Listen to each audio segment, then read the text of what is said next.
Tumingin ka sa salamin. Nakikita mo ba ang ilong ng tatay mo? Ang mata ng nanay mo? Ngayon, tingnan mo ang pataka mo. Namana mo rin ba ang laman nito? Namamana ba ang kahirapan? Kung komportable ang buhay mo ngayon, marahil ay dadaan lang ang tanong na ito sa iyong pandinig. Ngunit kung sa bawat paggising mo ay tila may mabigat na kadena na humihila sa iyo pabalik sa kakulangan, kung nagtataka ka kung bakit kahit anong kayod ay tila hindi ka makaahon, ang bidyong ito ay ginawa para sa iyo. Pero bago tayo magpatuloy, ay iniimbitahan kita na mag-subscribe sa channel na ito sapagkat marami pang paksa na tungkol sa buhay-buhay ang matutunan mo dito. Tayong mga Pilipino ay may malalim na koneksyon sa ating pinagmulan. Sa sandaling mailabas tayo sa mundong ito, ang unang gagawin ng ating mga magulang at kamag-anak ay maghanap ng pagkakahawig. Kanino kaya nagmana ang batang ito? Titingnan ang hugis ng mata, ang hitsura ng ilong, at ang kurba ng labi. May mga magulang pa nga na habang nasa sinapupunan pa lang ang bata, ay mataimtim ng nananalangin, sana ay huwag niyang mamana ang mga kapintasan ko. Ang ganitong pag-iisip ay hindi lamang bunga ng mga kwentong kutsero o pamahiin. Pinapatunayan ito ng siyensya sa pamamagitan ng genetics. Sa ating DNA nakatala ang blueprint ng ating pagkatao, mula sa kulay ng balat hanggang sa posibilidad ng pagkakaroon ng sakit. Ngunit dito pumapasok ang mas masakit na tanong, kasama ba sa DNA natin ang pagiging mahirap? Habang ang pisikal na anyo ay nakaukit sa ating genes, ang kahirapan ay may ibang paraan ng pagmana. Hindi ito nakukuha sa dugo, kundi sa kapaligiran, mindset, at oportunidad.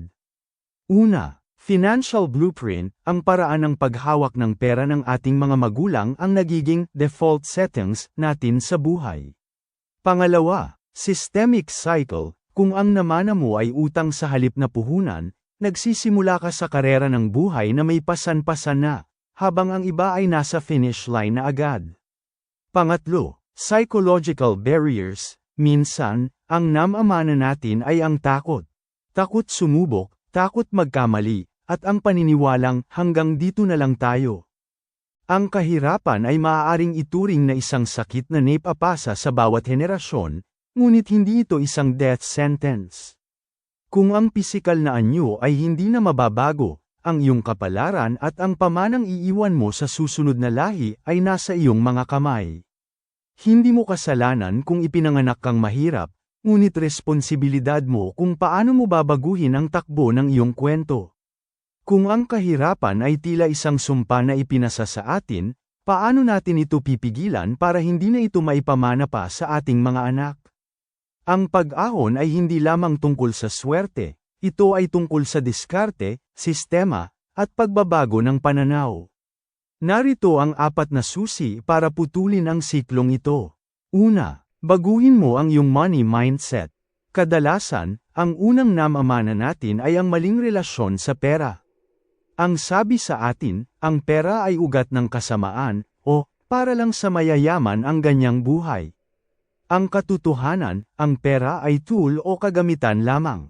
Kung ang mindset mo ay laging kakulangan, scarcity, hindi ka makakakita ng oportunidad. Sinyo lang tingnan ang pera bilang isang binhi na dapat itanim at palaguin, hindi lang gastusin. Ikalawa, puhunan sa human capital, edukasyon at skill. Sabi nga nila, ang edukasyon ang tanging pamanang hindi mananakaw. Pero sa modernong panahon, hindi lang ito diploma. Continuous learning, huwag tumigil sa kung ano lang ang natutunan sa paaralan. Mag-aral ng mga high-value skills gaya ng digital marketing, teknolohiya, o sining ng pagbebenta. Knowledge is power, ang pagkakaiba ng mayaman sa mahirap ay madalas nasa kung ano ang alam nila na hindi mo alam. Ikatlo, tapusin ang breadwinner trap. Ito ang realidad sa maraming pamilyang Pilipino, ang anak ang ginagawang retirement plan ng magulang. Magtakda ng boundary, mahalagang tumulong sa pamilya, ngunit huwag hayaang maubos ang lahat ng iyong ipon hanggang sa wala ka ng maiwan para sa iyong kinabukasan. Bumuo ng emergency fund para kung may mangyari mang krisis, hindi ka babalik sa zero at hindi mo na kailangang mangutang. Ika-4, itanim ang financial literacy sa susunod na lahi. Ang pinakamahalagang paraan para maputol ang pamana ng kahirapan ay ang ituro sa mga bata ang tamang paghawak ng pera habang bata pa sila. Turuan silang mag-impok. Ipaunawa sa kanila ang konsepto ng investing kaysa spending. Ipakita sa kanila na ang tagumpay ay pinaghihirapan at pinaplano, hindi ito tsamba. Ang kahirapan ay maaaring isang kasaysayan ng iyong pamilya, ngunit hindi ito kailangang maging destinasyon mo. Ikaw ang may hawak ng panulat. May kapangyarihan kang baguhin ang daloy ng kwento para sa iyong sarili at para sa mga susunod pang henerasyon ng iyong pamilya. Maaaring namana mo ang hitsura ng iyong ama o ina, pero ang iyong kinabukasan, ikaw ang gagawa niyan. Ikaw, ano ang pamanang gusto mong iwan sa susunod na henerasyon bukod sa hitsura mo? I-comment mo yan sa ibaba at pag-usapan natin.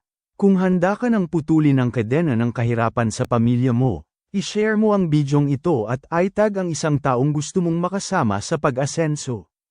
Huwag mong hayaang maging tadhana ang iyong pinagmulan.